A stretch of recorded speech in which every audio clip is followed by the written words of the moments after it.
There were two houses at the end of our cul-de-sac. Mine was a pristine, white colonial with perfectly manicured rose bushes, and a lawn so green it looked like it was colored in with a marker. It was a house that screamed new money and was desperate for everyone to hear it. Next door was Leo's house. It was a small, blue, slightly peeling bungalow with a wild, chaotic garden and a friendly, three-legged dog that was always sleeping on the porch. His house was a home, and between our two worlds, in the branches of a massive old oak tree that didn't care about property lines, was our kingdom, the tree house. Have you ever had a friend who was your other half, the person who just got you, even when the rest of the world didn't? For me, that was Leo. And if you've ever had the world try to tear a friendship like that apart because of something as stupid as money, hit that subscribe button. You're going to feel this one. Leo and I had been best friends since we were 5. We were an odd pair. I was the daughter of a successful investment banker and a socialite mother, a girl whose life was a scheduled series of ballet classes, piano lessons, and summer camps for the children of the elite. Leo was the only son of a single mom who worked 2 jobs as a waitress just to keep the lights on. My clothes were from designer boutiques.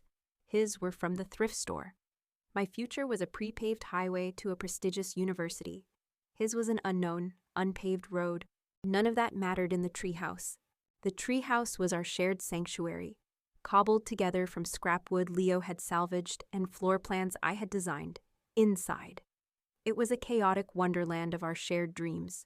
Wires and circuit boards from old, disassembled radios were tangled with my notebooks filled with business plans and marketing ideas.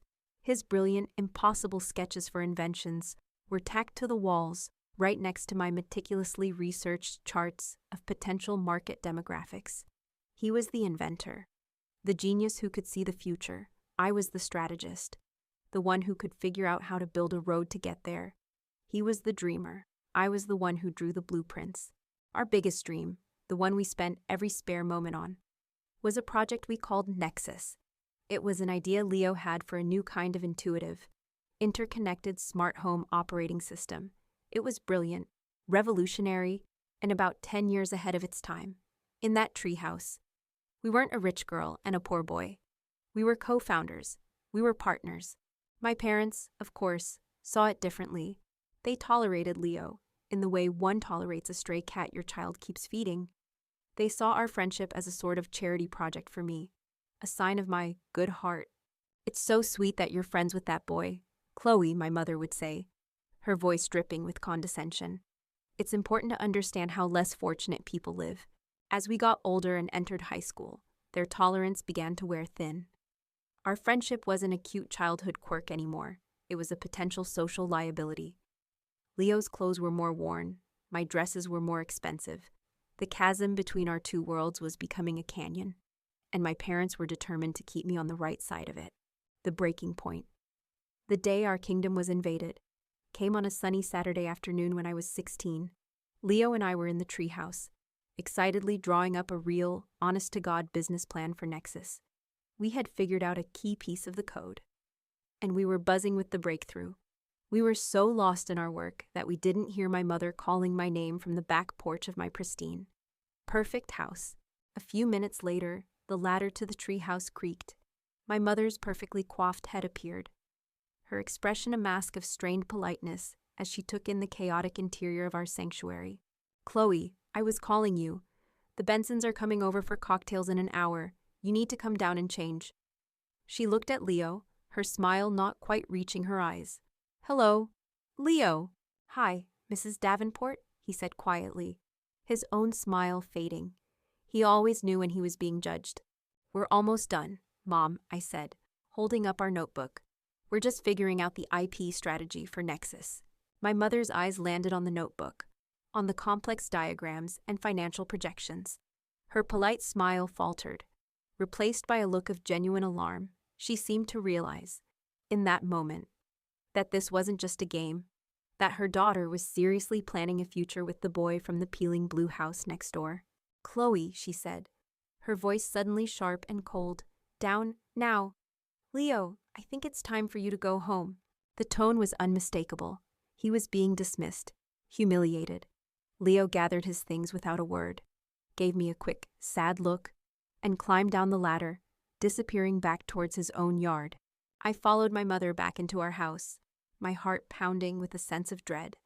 My father was waiting for us in the living room, a room so clean and perfectly arranged it looked like no one had ever actually lived in it.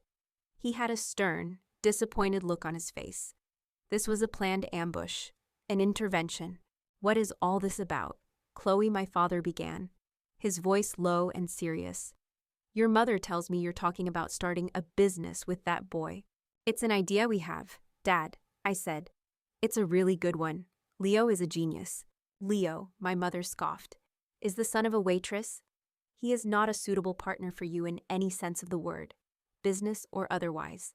"That's not fair," I cried. "You don't even know him. I know that his clothes are worn out. I know that his mother drives a 15-year-old car.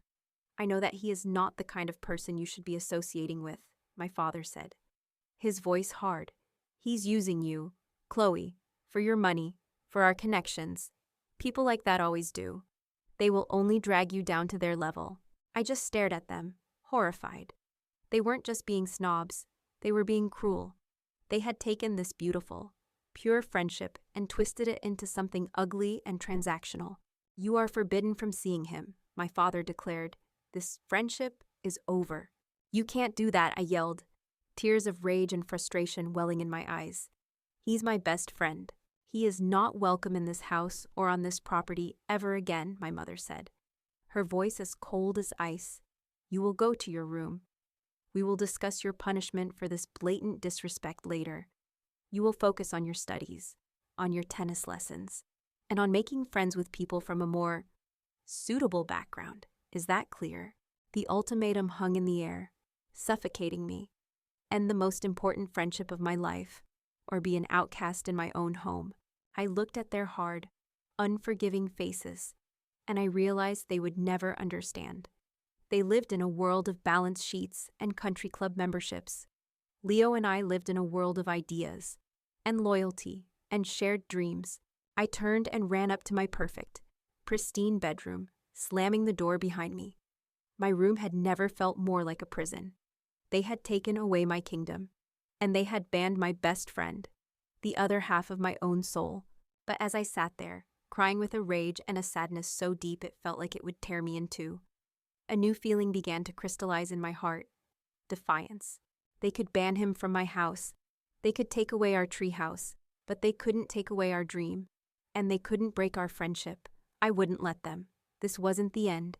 It was the beginning of our rebellion. My parents thought they had won. They grounded me for a month. They confiscated my phone after school hours. They installed monitoring software on my computer. They were determined to enforce their embargo, to sever the connection between me and Leo with the brutal efficiency of a corporate takeover. The treehouse, our shared kingdom, sat empty and silent in the old oak tree, a monument to a friendship they had declared dead. They underestimated us. They saw a rich girl and a poor boy. They didn't see two partners who had been running a strategic operation out of that treehouse for years. They didn't realize that when you try to crush a dream, you often just compress it into something harder, sharper, and far more dangerous. Our friendship didn't die. It went underground. Our first secret communication felt like something out of a spy movie. I waited until 2 a.m, when my entire house was dark and silent. I tied a note to a small fishing weight and, leaning far out my bedroom window, I swung it like a pendulum until it tapped against Leo's window on the other side of the yard. A few moments later, his light flickered on. He opened his window, reeled in the note, and read it. A minute later, the weight came sailing back, a new note attached. Our secret communication line was established. We became masters of espionage. We used the public library as our new headquarters. We couldn't work in the treehouse anymore, so we'd meet in the dusty, silent non-fiction stacks. Surrounded by books on quantum physics and corporate law, we'd huddle over a library computer, pretending to be working on a school project, while we were actually refining the code for Nexus or mapping out our long-term business strategy. Have you ever had a secret that was also a promise, something that only you and one other person in the world knew about? That was Nexus for us. It was more than just a project now. It was our rebellion. It was the one part of my life my parents couldn't control, the one thing that was entirely ours. The more they tried to pull us apart, the more fiercely we clung to our shared dream. Our friendship, forged in the innocent sunshine of the treehouse, was now being tempered into something unbreakable in the fires of their disapproval. I lived a double life for the rest of high school, to my parents and their friends. I was the perfect, dutiful daughter. I went to the country club cotillions. I dated a boy named Preston, whose father was a neurosurgeon, a relationship my parents were ecstatic about and that I endured with polite boredom. I aced my classes. I played the part they had written for me. But after I dropped Preston off from a date, I'd change out of my dress, sneak out my window, and meet Leo at our 24-hour diner over greasy fries and watery milkshakes. We wouldn't be talking about high school gossip. We'd be arguing about the merits of different coding languages or the scalability of our server architecture. He was the only person who saw the real me, the strategist, the planner, the girl who was just as ambitious as he was. We had a few close calls. I remember one afternoon we were in the library, a complex flowchart for our user interface spread out on the table. My mother walked in unexpectedly. My heart leaped into my throat. We shoved the papers into a textbook and pretended we had just run into each other, making awkward small talk about a history assignment until she finally left. Her eyes narrowed with suspicion. The danger only made it more exhilarating. Leo, for his part, channeled all of his hurt and frustration into his work. He became even more brilliant, more focused. He knew that the only way to ever truly escape the box society had put him in was to build his own way out. He graduated as the valedictorian of our high school class, earning a full academic scholarship to the State University for Computer Engineering. I, of course, was headed to an Ivy League business school on the East Coast. It was the path my parents had chosen for me, the one that would guarantee my place in their world. On the surface, it looked like they had finally won. We were being sent to opposite ends of the country. The physical distance, they assumed, would finally sever the bond they had tried so hard to break. The week before we both left for college, we had one last secret meeting. We met at the treehouse, climbing the familiar wooden slats in the dead of night. The place was dusty and filled with the ghosts of our younger selves. We sat on the floor, the completed, 100-page business plan for Nexus spread between us. It was a tangible thing now, a real blueprint for a real company. "So this is it," Leo said quietly, looking around at the walls covered in our old drawings.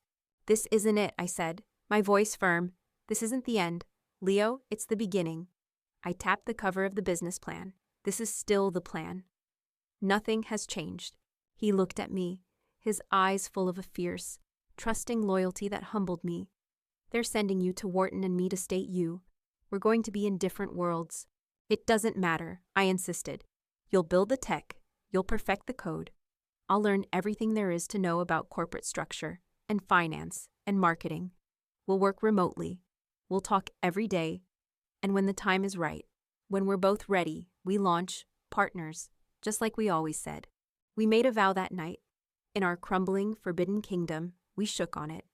A solemn promise under the summer stars. Our parents thought they were sending us off to our separate, preordained futures. They had no idea they were just sending their respective CEO and COO off to their different training divisions. The rebellion was entering a new phase. It was going long distance, and we were more determined than ever to win. The next 4 years were a masterclass in living a double life. To my family, I was the prodigal daughter returned to the fold. I went to Wharton, just as they'd always dreamed. I excelled. I learned the complex languages of corporate finance, market analysis, and operations management. I made the right connections. I dated the right kind of boys from the right kind of families. I was a perfect product of my environment, and my parents were ecstatic. They thought they had finally won, that they had successfully severed the unsuitable friendship and set me on the correct path. They had no idea that every case study I wrote, every financial model I built, every marketing strategy I learned was for him, for Nexus. I was a spy in the world of wealth and privilege, gathering intelligence for our secret rebellion. After graduation, I took a high-paying, soul-crushing job as a management consultant in New York City. My life was a blur of spreadsheets, PowerPoint presentations, and 80-hour work weeks helping massive, faceless corporations become marginally more profitable. I lived in a sleek, minimalist apartment with a view of the skyline that cost more per month than Leo's parents probably made in a year.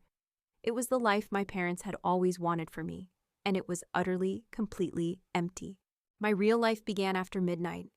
It lived in the encrypted video calls and late-night emails between my sterile high-rise apartment and a chaotic dorm room at a state university in California. While I was learning theory, Leo was building our empire from a room that smelled of cold pizza and soldering fumes. His half of the dorm room was a mad scientist's laboratory, a tangle of wires, circuit boards, and disassembled computer parts. He lived on a full scholarship and the money he made tutoring other students in advanced physics. And every spare penny, every waking moment, he poured into Nexus. Have you ever felt like you were living a double life, polished and professional on the outside, but secretly pouring your heart and soul into a dream no one else knew about? That was my entire 20s. Our late-night calls were the strategy sessions for our two-person company. Okay, the latency on the network protocol is still too high, he'd say, his face illuminated by the glow of a monitor, his hair a mess. But I think if I rewrite the kernel drivers, I can create a more direct pathway. Forget the drivers for a second, I'd reply, looking at his code on my own screen from 3,000 miles away. What's our user acquisition strategy for the beta test? We need to focus on a niche group first. Let's target the engineering students. They're the early adopters. I was his remote COO, his strategist. I used the business acumen I was learning at Wharton to write our formal business plan. I used my salary from my soulless corporate job to secretly fund our dream. The first time I wired him $1,000 for new server space. It was the most meaningful money I had ever spent. It felt more real than my own paycheck. My parents, of course, were blissfully unaware. When they'd ask about Leo, I would be vague and dismissive. Oh, him, I'd say, affecting a bored tone. I don't know.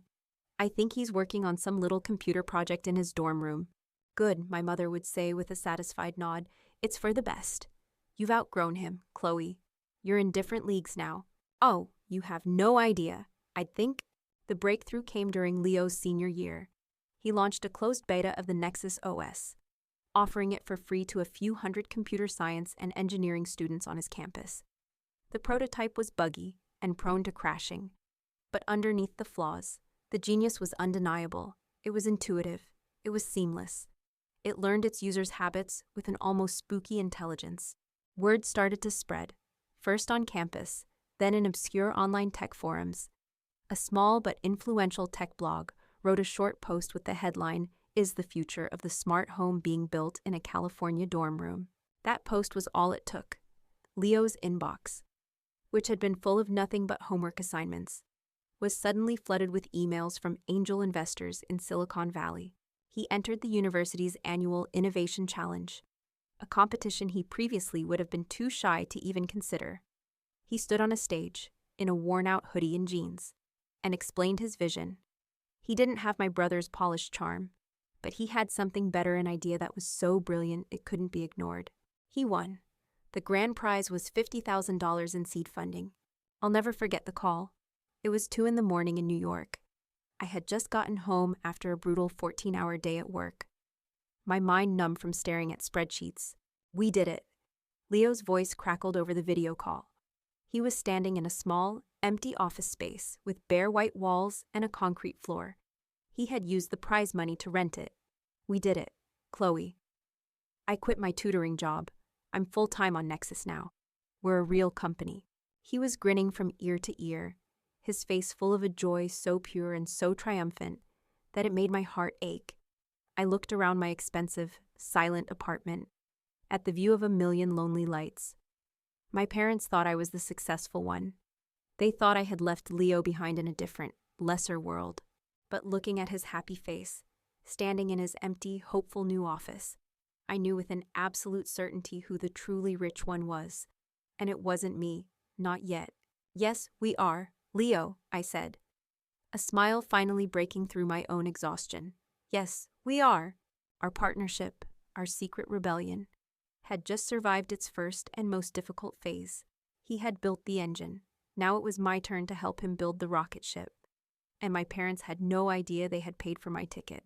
The $50,000 in prize money was the spark, but the fuel was our shared, relentless determination. With that seed money, Nexus was officially born. Leo hired two of his brilliant, sleep-deprived coder friends from university. Their new office was a step up from the garage, but only just a small, windowless room in a cheap industrial park, with folding tables for desks and a second-hand espresso machine that was their most valuable asset. From my sleek, soulless office in New York, I was their ghost co-founder. I funneled a chunk of my exorbitant salary into our shared business account each month. I wrote their first press release. I designed their launch strategy. I spent my nights and weekends on video calls, acting as the strategic brain while Leo and his small team were the engineering heart, turning our dream into a functional, beautiful product. And when we launched Nexus to the public, it wasn't just a success, it was an explosion. The tech world went insane for it. The product was just that good. It was intuitive, elegant, and so far ahead of its competitors that it felt like it had arrived from the future. The initial reviews were rapturous. TechCrunch called it a paradigm shift in domestic technology. Wired called Leo the quiet genius, who just made the smart home truly smart. The growth was exponential. From a few thousand users in the first month, we hit 1 million in 6. Venture capital firms that had ignored Leo's early emails were now flying him out to Silicon Valley in private jets, begging him to take their money. He closed a Series A funding round of $50 million. And Leo, my quiet, brilliant friend from the peeling blue house, became a star. I watched it all from my cubicle, 3,000 miles away. My heart swelled with a pride so fierce it felt like it would burst. I'd buy magazines and just stare at his face on the cover, a disbelieving smile on my own. That was my Leo, my partner. We were doing it. But a rocket ship doesn't just fly, it tears away from everything around it. And I was being torn away. Have you ever helped someone achieve a massive dream, only to feel like you were being left behind in their dust? It's a complicated, heartbreaking feeling. You're so proud of them, but you're also terrified you've lost them forever. Our late-night strategy calls became less frequent. Leo was always in a different time zone, in a different boardroom. When we did manage to talk, he was distracted, his phone buzzing constantly. Our long, deep conversations about ideas were replaced by short, logistical check-ins. Can you look over this term sheet from the new investors, he'd ask. Did you see the latest user growth metrics? That we started to slowly, almost imperceptibly, become an icon. My parents, of course, were watching his rise with a mixture of disbelief and a strange, twisted pride in me. Can you believe that boy from next door is now worth a fortune, my mother said on one of our stilted phone calls. It's just amazing. It's a good thing you went to Wharton. Chloe, you have a real, stable career. Imagine if you had actually tried to start that little business with him. You'd have been left with nothing when he made it big. The irony was so thick, so suffocating, that I couldn't even speak. I just sat in my silent, expensive apartment and said, "You're right, Mom. It's a good thing." I couldn't tell them that I was a secret architect of his success. They wouldn't have believed me. They would have thought I was delusional, a bitter girl trying to claim a piece of her successful ex-friend's glory. The distance grew. A text message I sent would go unanswered for a day, then 2. I knew he wasn't being malicious. He was the CEO of the fastest-growing tech company in the country. He was consumed. But knowing that didn't make it hurt any less. The lowest point came on my 25th birthday, for our entire lives. Leo and I had always had a tradition, no matter what. We would call each other right at midnight on our birthdays. It was a silly, sacred pact we'd made in the treehouse when we were 10. I stayed up that night, sitting alone in my apartment, staring at my phone.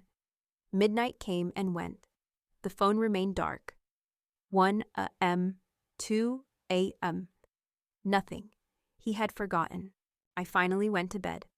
A cold, heavy stone in my stomach. The next afternoon, I got a text from him. "Happy birthday, Chloe, sorry. Was in a late meeting in Tokyo. Hope you had a great day." That was it. I looked at the text, and I just felt empty.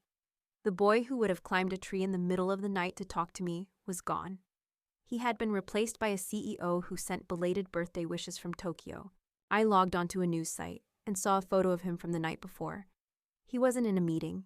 He was at a lavish party, a celebrity gala, smiling for the cameras with a famous actress on his arm. He looked handsome and powerful, and like he belonged to a completely different universe, a universe that no longer had room for me.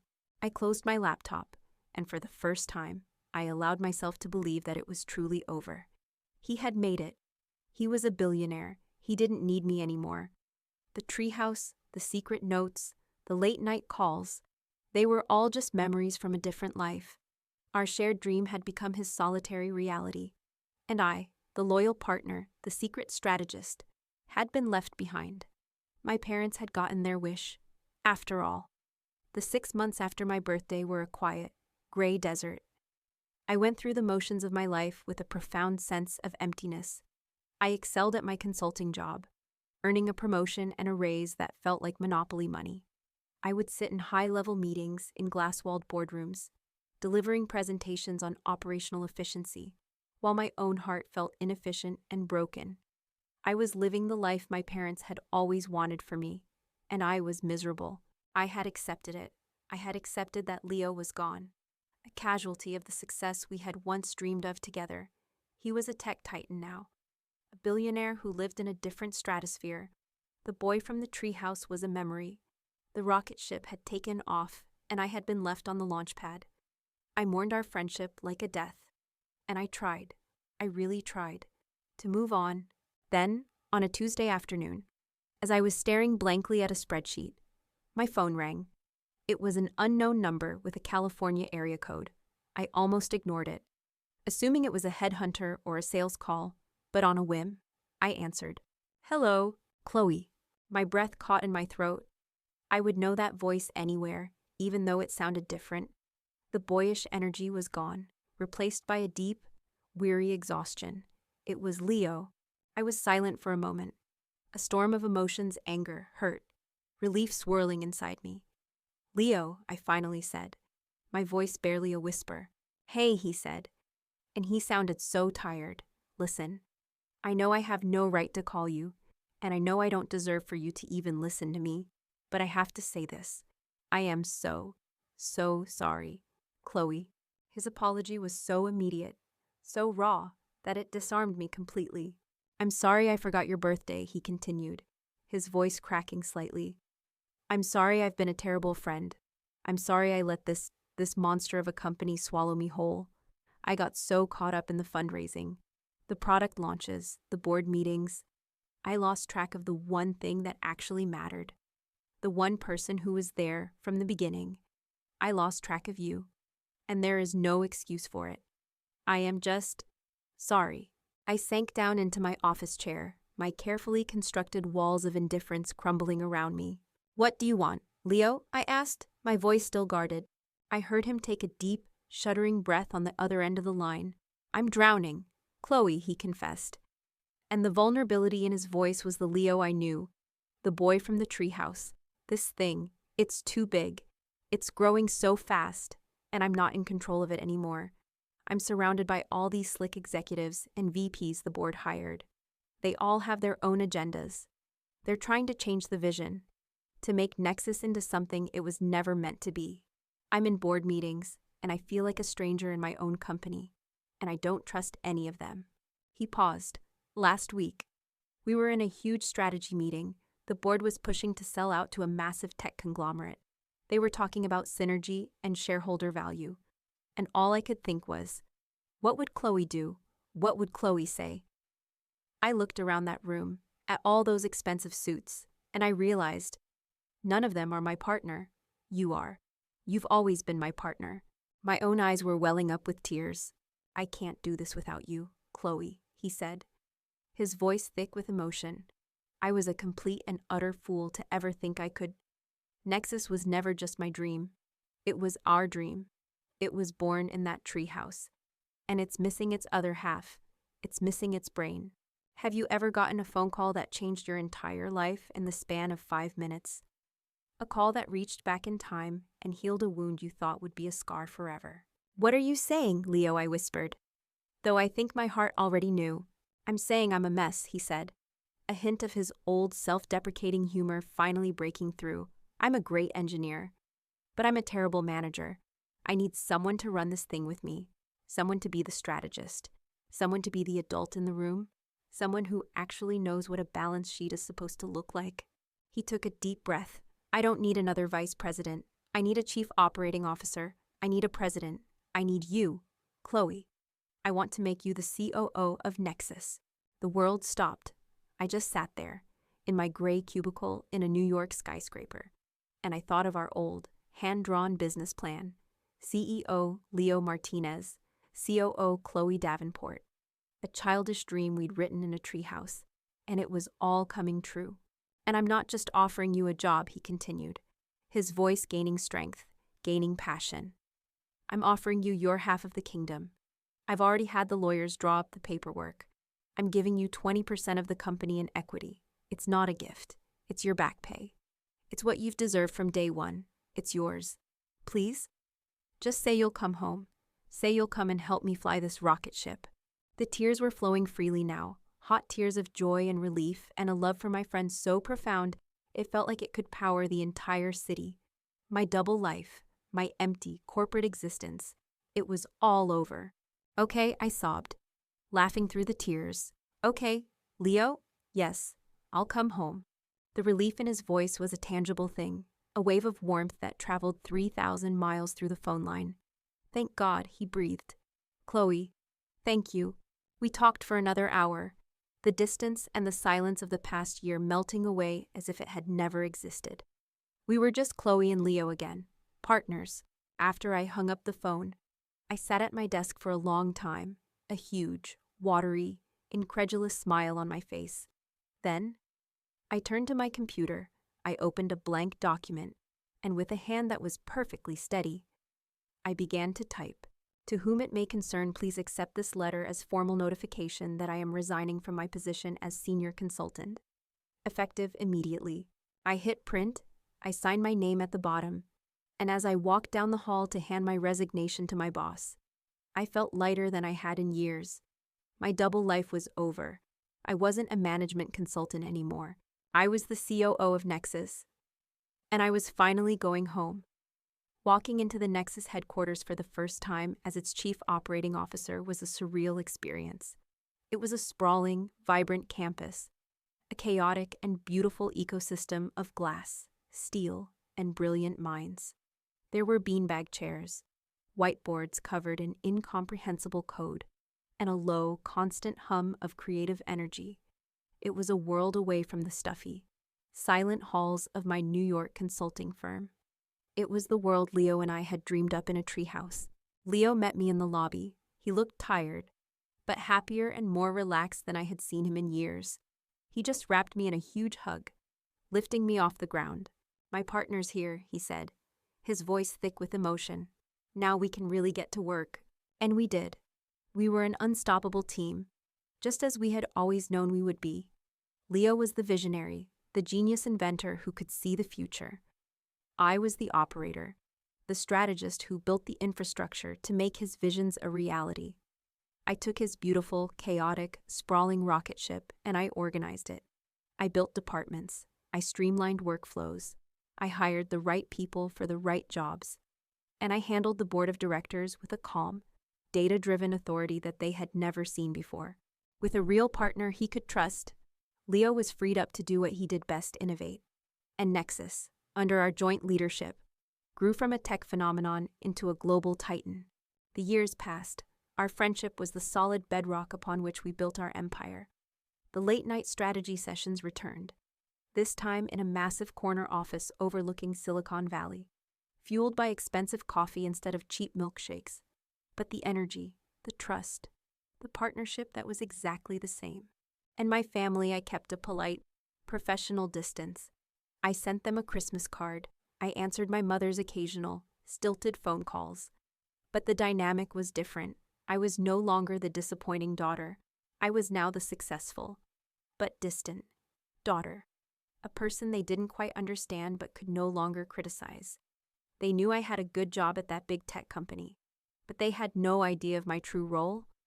They just assumed I was some mid-level manager. They had no idea I was the queen to Leo's king. The final, perfect, most poetic confrontation came, as it always seems to, when I was least expecting it.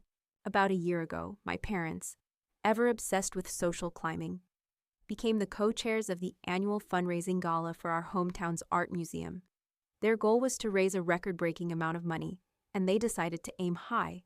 They decided to solicit a donation from our town's most famous and successful former resident, the reclusive tech billionaire, Leo Martinez. I knew this was coming. I got a call from Leo's executive assistant. "Chloe," she said, "I have a strange request. A Mr. and Mrs. Davenport have been calling, asking for a meeting with Leo to solicit a donation. They're claiming to be old family friends. Is that legitimate?" I smiled. "Yes, it is." I said, "But Leo doesn't handle these requests directly. You know the protocol. All philanthropic and community outreach inquiries are handled by the COO's office. Please schedule a meeting for them with me." And so, the appointment was set. Meeting Museum donation, Mr. and Mrs. Davenport, Tuesday, 2 p.m., office of the COO. They had no idea who they were about to meet. That Tuesday, I was in my office, a large, airy corner office with panoramic views of the entire campus. I was sitting behind my massive oak desk, signing off on a quarterly budget report, when my assistant buzzed, "Miss Davenport, your 2 o'clock is here." "Send them in," I said, a slow smile spreading across my face, and in they walked.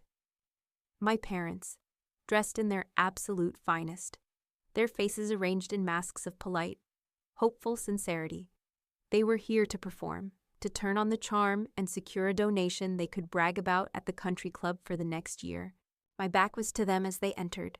I was looking out the window, my high-backed leather executive chair facing away from the door. "Hello," my father's voice said, a little uncertainly.